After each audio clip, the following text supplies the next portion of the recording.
Hola, en esta clase vamos a ver el texto de Liberani, el capítulo 4, que se llama La Revolución Urbana.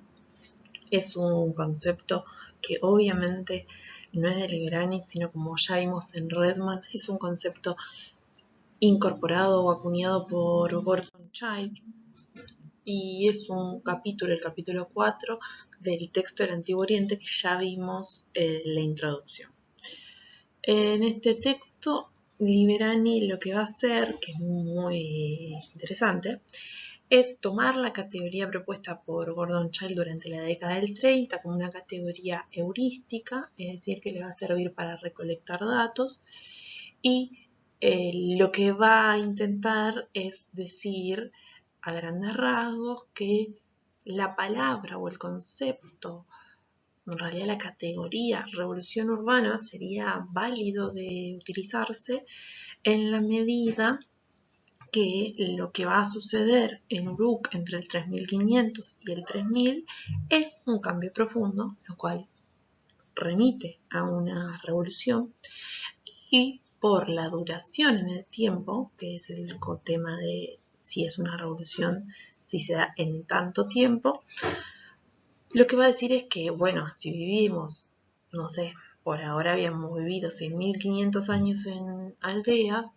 la idea de que estas primeras ciudades tan rápidamente pasen a ser estado implicaría también la demostración de que esto sí fue una revolución.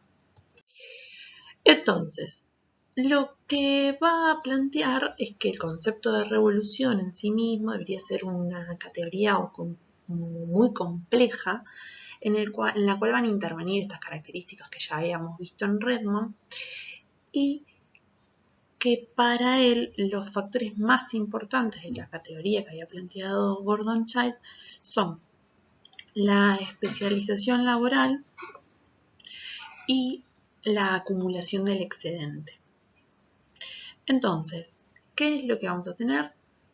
Vamos a tener una interacción entre esta especialización laboral que va a generar, supuestamente o según Liberani, el impulso a la concentración urbana y la especialización laboral. Esto va a generar un crecimiento cuantitativo del excedente, pero recordemos que no va a generar una presión demográfica, puesto que, como ya habíamos visto en Redman, las sociedades del Próximo Oriente Asiático tienen consciente o inconscientemente mecanismos homeostáticos, es decir, de autopreservación. Los excedentes, entonces, si vamos a tener un crecimiento cuantitativo del excedente, van a permitir mantener a los especialistas, que obviamente, como dice acá, son mantenidos mediante un sistema de raciones. Y acá volvemos a esta idea de que si bien el Estado concentra la, entre comillas, propiedad de la tierra como medio de producción, es el Estado también el que garantiza esta redistribución de la producción de alimentos a través de un sistema de raciones. Es un sistema muy complejo, en San Martín y Serrano lo van a ver, pero es un sistema que también garantiza la aparición de especialistas que no trabajan la tierra. Entonces, en Liberani va a aparecer esta diferenciación de las aldeas y con las ciudades, además de la muralla. Dentro de las ciudades van a aparecer estas dos instituciones que son tan importantes, que son el templo y el palacio. Los templos son preestatales, mayoritariamente los palacios son del periodo estatal. Acá vamos a tomar a Oppenheim, y acá yo lo subrayo porque el texto de Oppenheim no es un texto marxista, como sí podría llegar a ser inicialmente Gordon Childe y Liberani, pero Oppenheim aporta bueno, en realidad no sé si lo aporta, nos complica esto, la categoría de ración como salario. Y en Oppenheim aparece mucho esto de la idea de, no sé si monetizar las raciones, pero sí de pensar un sistema equivalente muy complejo vinculado a estas raciones. El templo se va a mantener como un lugar de culto, pero es también el centro donde se apoya la concentración del excedente y su redistribución. ¿Por qué? Porque inicialmente, cuando las aldeas empiezan a crecer durante el Calcolítico superior, se empiezan a construir estos edificios con forma circular o de planta circular que van a ser los silos. Luego estos silos, sabemos lo que es un silo bolsa, por lo menos podemos saber lo que es. Estos silos se van a resignificar en templos. Entonces, inicialmente son edificios de planta circular a los que conocemos como silos. Y luego van a ser templos. Y el palacio va a ser el lugar de residencia del jefe político, y por eso tenemos que hablar de una sociedad muy compleja, porque ya tiene que tener un rey, no es una sociedad de jefatura. Sin embargo, ambos dos edificios cumplen la función de complejo administrativo y de concentración del excedente. Va a ser progresivo durante el tercer milenio esto. Inicialmente el templo va a ser concentración y redistribución del excedente, y el palacio el garante del orden y la seguridad interna y externa. El rey va a cumplir esa función, la función de la seguridad. Bien, ¿en qué momento sucede la revolución urbana? En Uruk, partamos esto, la revolución urbana sucede en Uruk entre el 3500 y el 3000, y lo vamos a dividir en dos etapas, la etapa del Uruk antiguo y la etapa del Uruk tardío. No se limita geográficamente a Uruk, pero sí es un proceso que comienza en este periodo. ¿Qué va a aparecer en Uruk? La cerámica de borde biselado, que es ¿se acuerdan de cuando hablábamos del arte normalizado? Es esto, la cerámica de borde biselado, que muestra diseños delicados. Lo vamos a ver con cerámicas complejas como el vaso de Uruk, pero la idea es pensar estos diseños complejos y los cuencos que sirven para distribuir las raciones. Vamos a encontrar una arquitectura monumental multifuncional. Esto hablábamos de los templos como lugar de culto, pero también como lugar de concentración del excedente, y la aparición y difusión del sello cilíndrico. Miles de sellos cilíndricos de Uruk fueron encontrados, no solo en Uruk, sino en otras aldeas o ciudades de la región, sobre todo de la Baja Mesopotamia, pero incluso en la Alta Mesopotamia vamos a encontrar sellos cilíndricos de Uruk. Y sabemos que son de Uruk porque son muy particulares y tienen ciertos registros, por ejemplo, de animales o cuantitativos de números. El segundo punto de Liberani se llama La ciudad y las aldeas, y nos muestra esta cuestión de Liberani de pensar los nichos ecológicos, que son esos espacios donde es ecuménico o posible desarrollar la vida. La Baja Mesopotamia como nicho ecológico, como bien dice Liberani, requiere equipamiento específico para su explotación, porque es una zona pantanosa en el 3500 a.C., lo llamamos llanura aluvional, y se encuentra lejos de materias primas necesarias para el desarrollo de estas actividades. Por ejemplo, no encontramos disponibilidad de metales necesarios para hacer herramientas para poder, por ejemplo, arar la tierra. Sin embargo, podemos ver el desarrollo del Estado, y esto implica el desarrollo de un intercambio a larga distancia de materias primas necesarias para el desarrollo de la vida. Y esto es interesante porque, pese a que llegan tarde al proceso de neolitización y que dependen del desarrollo o la creación de un sistema de canales, van a ser los primeros en desarrollar el Estado. Esto es como la economía como una ciencia para la administración de bienes escasos. Bueno, esto es lo mismo.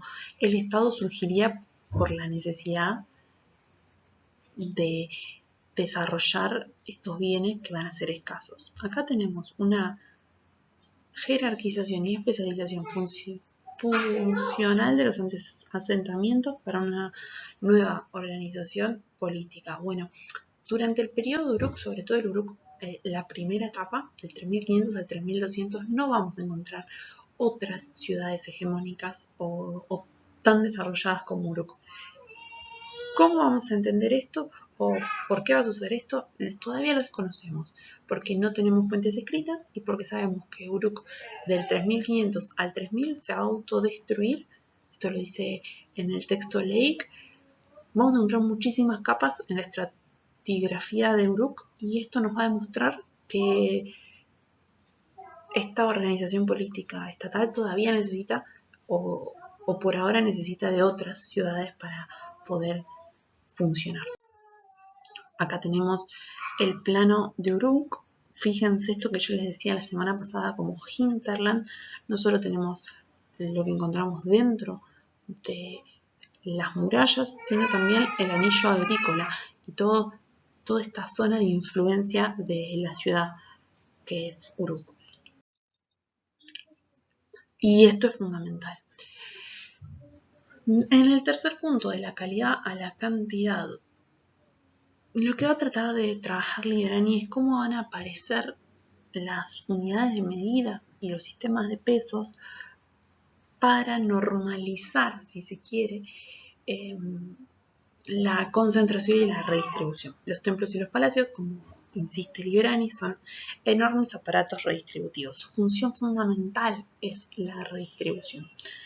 Entonces, durante el primer milenio va a haber muchísimos problemas en el establecimiento de un sistema de pesos y medidas necesarias para la cuantificación del tributo, la redistribución, el intercambio. Ojo con esto, porque hablábamos del tributo como un tributo que mayoritariamente se paga en trabajo, pero, por ejemplo, cuando veamos la relación con sociedades seminómades o el nomadismo circunscripto, vamos a ver que también hay un tributo en producto, en carne, leche o lo que fuera que producen estos grupos de pastores. Entonces, los sistemas de comparación van a tener que ser decididos por la administración estatal. Y acá va a aparecer fundamentalmente la plata como un metal precioso y poco alterable como una unidad de medida. Yo les anoté acá esto de pensar las reformas de Urukagina.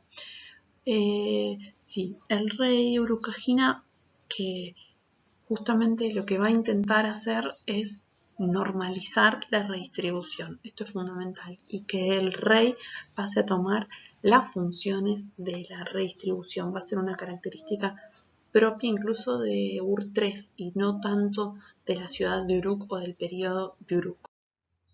Entonces, hay mercancías que tienen un valor normalizado. Las dos mercancías que van a tener un valor normalizado son la cebada y la plata. La primera, por la ubicuidad, es decir, tenemos demasiado. Se produce muchísima cebada y se vuelve un sistema para medir las raciones. Decimos, una bolsa de cebada por semana es lo que requiere una persona para sobrevivir. Y la segunda, la plata, por su permanencia, se vuelve una unidad de medida, un valor normalizado. Llevamos una pesa de plata, por ejemplo, y es inalterable. Entonces, esas pesas o esas reglas para medir son inalterables y pertenecen en general a funcionarios del Estado. La fijación de un sistema de numeración es un re laburo. En el caso del Próximo Oriente Asiático va a ser un esquema homogéneo basado en multiplicadores 6 y 10, es decir, sexagesimal. De la base que nosotros tenemos, que es decimal, es posterior y muy probablemente sea propia del tercer periodo de acontecimientos, cuando aparece no solo la escritura alfabética, sino la numeración arábiga y justamente el sistema decimal. La ordenación cuantitativa del tiempo es algo que también se va a normalizar durante el periodo Uruk, el año solar y el mes lunar. Se organizan de esta manera, son 360 días con 12 meses de 30 días y 5 días epagómenos. ¿Qué son los días epagómenos? Los días por fuera del calendario. Son lo mejor. Y esto es importante, ¿no? Los días de pago menos, no digo son lo mejor como una reflexión, sino simplemente por pensar estos días que quedan por fuera del calendario. La norma funciona los 360 días del año y la anomia funciona en estos días de pago menos.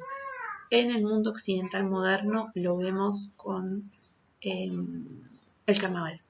Durante el carnaval también encontramos esta idea de los días de pago menos, los días por fuera del calendario, los días donde gobierna la anomia. La normalización de medidas permite la estandarización de las cantidades y los tamaños. Se realiza a través de las cerámicas. La producción de cerámica permite la estandarización. Entonces, garantías y registros. El nacimiento de la escritura. Bueno, la aparición, acá, esto es una cita textual. La aparición de un sistema de registro escrito es la culminación del proceso de especialización laboral y despersonalización de las relaciones laborales y retributivas. Muchísimo, ¿no? Es decir, mucho. Bueno, la escritura va a surgir entonces como, primero, como una consecuencia de la especialización laboral y segundo, va a permitir la despersonalización de las relaciones laborales. Esto ya lo habíamos visto. Es un sacerdote, pero puede ser cualquiera un sacerdote. Y esta idea de la despersonalización tiene que ver con las funciones dentro de la ciudad y con el paso de una sociedad de jefatura a una sociedad estatal. Acá se despersonaliza. Durante la sociedad de jefatura dependemos más de la persona, justamente. Primero, para que surja la escritura van a surgir inicialmente estos sellos que les veníamos diciendo, los sellos cilíndricos en la época Uruk, que van a ir cambiando la forma, decoración y uso. Es una escritura embrionaria con objetos. El sello se usa para sellar y sirve no solo para identificar a personas inicialmente, sino que va a servir para identificar cantidades y producciones. Entonces vamos a tener sellos de cebada, sellos de 10, sellos de 6, sellos de 60, 120, etc. ¿Sí? 2 de 60. Entonces vamos a tener un sello de 2 y uno de 60. ¿Se entiende? Vas en 6, en 10 y entonces sexagesimal. Y de animales, plantas, lo que fuera. Lo que podemos guardar, por ejemplo, en una bolsa y le metemos el sello para saber qué es lo que hay dentro de la bolsa. Lo mismo va a pasar con la cerámica. El sellado y el lacrado se convierten en actos administrativos precisos e importantes. Por eso teníamos estos sellos que identifican cantidades y unidades. Siempre. Y el lacrado, entonces, le va a permitir esta cuestión de una cuestión administrativa precisa, de precisión e inalterable. Y esto es fundamental. Por eso les dejaba esto que es una captura. Y lo que les quería mostrar es que inicialmente la escritura va a surgir como una suerte de ideograma en el cuneiforme y luego van a ir avanzando hasta la simplificación, que era algo que charlábamos vinculado al egipcio. Y yo les decía, bueno, primero son jeroglíficos y después hierático es la simplificación. Bueno, en el jeroglífico egipcio ese proceso demora 2000 años y en Uruk pasa del 3500 los sellitos con dibujitos a el 3000, que ya tiene todo simbolizado la escritura cuneiforme. ¿Por qué? Porque es cuneiforme, se graba la cuña sobre la arcilla. Y una cosa importante de la cuña sobre la arcilla, fíjense cómo hago con la cuña sobre la arcilla, piensen esto: la escritura cuneiforme se escribe de abajo hacia arriba, de derecha a izquierda. ¿Por qué? Fíjense que si no, estaríamos todo el tiempo tachando lo que habíamos escrito antes. Entonces, a diferencia de nuestra escritura sobre papel, que tiene que ser de arriba a abajo y de derecha a izquierda, en una sociedad eminentemente diestra, como dice, no, pero yo soy zurdo, bueno, no me importa, eminentemente diestros, entonces tenemos que pensar en una escritura cuneiforme que se hace con cuñas y que para levantar y no arruinar lo escrito arriba o abajo, se hace de abajo arriba y de derecha a izquierda. La administración se convierte en el trabajo más especializado y los funcionarios escribas requieren una formación especial. No todos los funcionarios saben escribir y la función del escriba en el tercer milenio es súper específica. La utilización de la escritura, dice acá, no es un simple avance técnico, también es una forma nueva de comprender y abordar el mundo. No me quiero meter en filosofía acá, pero sí esto es importante porque al haber un registro escrito, lo que es el registro oral se vuelve una herramienta de las clases no dominantes y el registro escrito es una herramienta de la clase dominante. Desde el comienzo entonces vamos a encontrar textos administrativos y textos de carácter escolar. Lo hablábamos el otro día con respecto a las enseñanzas para Hay muchísimos textos que son de carácter escolar para enseñar a escribir. Anoté Hammurabi acá, creo que lo respondí en una consulta el otro día. Hammurabi en el segundo milenio va a fundar las eduvas, que son las escuelas de escribas, que van a permitir un poco de difusión del alfabetismo, no solo para los funcionarios escribas, sino para todo tipo de sacerdote y funcionario que quiera aprender a escribir, pero no es tan común la idea de traducir y conservar las fuentes. Las fuentes no tienen esa necesidad de historicidad, de trascendencia. Esa es la idea. Y por eso para nosotros como historiadores, Hammurabi es el primero que piensa en la trascendencia. Hammurabi quiere buscar traducir las fuentes y quiere conservar las fuentes.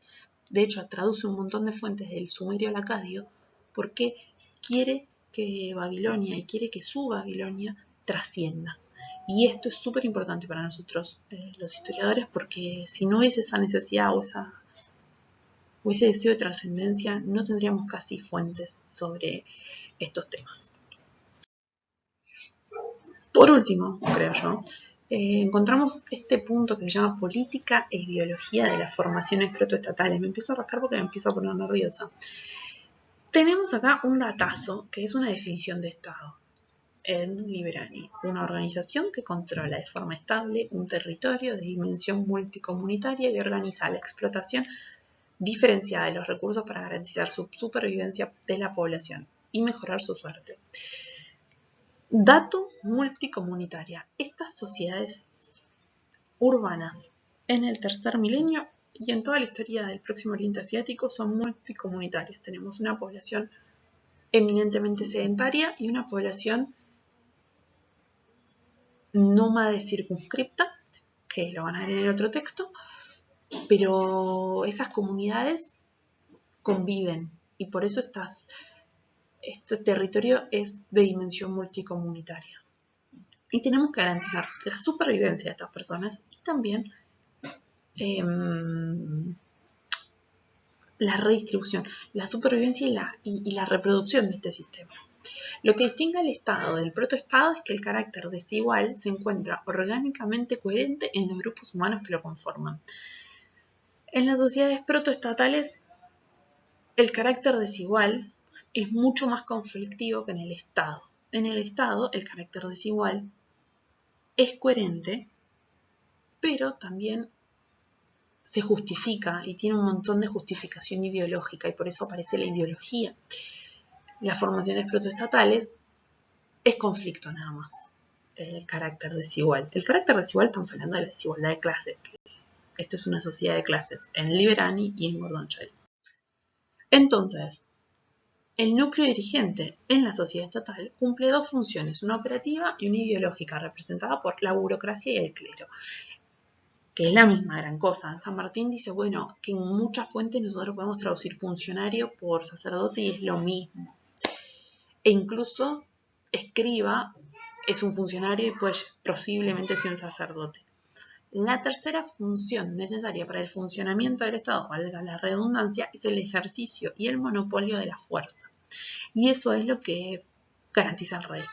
Sin embargo, y esto lo copié tal cual del texto de Librani porque a mí me pareció bastante interesante, es que Librani dice, las tres funciones se subliman y reúnen en la persona única del jefe de la comunidad, que vendría a ser el rey. No es tan así. En general estas sociedades tienen un doble poder, un doble comando, el sacerdocio por un lado y el rey por el otro, y se van solapando y van cambiando a lo largo del tiempo. Pero me pareció interesante decirles, bueno, Como modelo teórico tenemos que pensar que cuando surge el Estado, el rey reúne las tres funciones: la operativa, la ideológica y la seguridad, teóricamente. Después veremos cómo se da efectivamente en la práctica y los conflictos que eso va a generar.